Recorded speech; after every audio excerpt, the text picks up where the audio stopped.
Raga-raga khas Minang. Assalamualaikum warahmatullahi wabarakatuh. Kali ini Uni akan membuat raga-raga atau lebih dikenal dengan agar-agar ya. Langsung saja kita buat. Ini ada 1 bungkus tepung hangkue, kalau di sini namanya raga-raga tapung. Ini 1 bungkus, masukkan ke dalam wajan.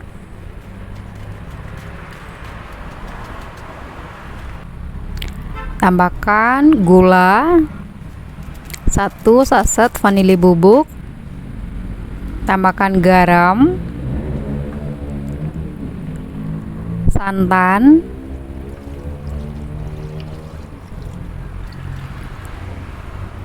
lalu aduk hingga rata. Pastikan tidak ada lagi tepung yang menggumpal.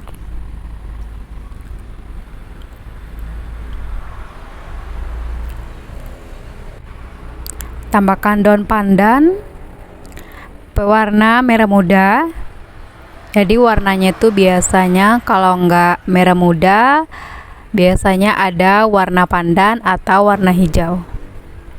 Lalu masak pakai api sedang sambil diaduk sampai mendidih ya. Nah, biasanya raga-raga tapung ini disajikan di acara-acara adat seperti acara pernikahan, lamaran, pengajian. Nah, ini sangat sering ya kita jumpai raga-raga tapung ini. Jangan lupa diaduk terus biar tidak menggumpal dan lengket di wajan sampai mendidih.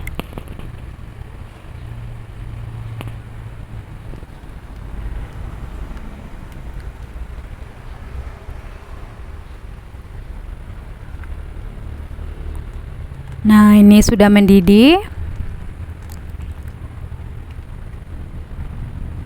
Angkat lalu tuang ke dalam wadah anti panas.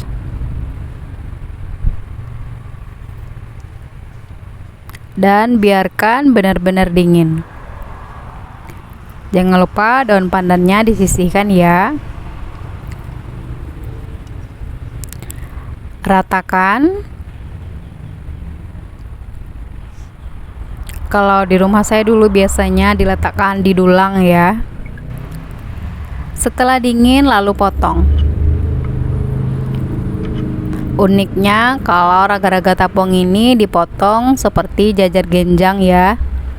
Jadi tidak lurus-lurus persegi, lebih kurang bentuknya seperti ini. Cara membuatnya mudah sekali ya.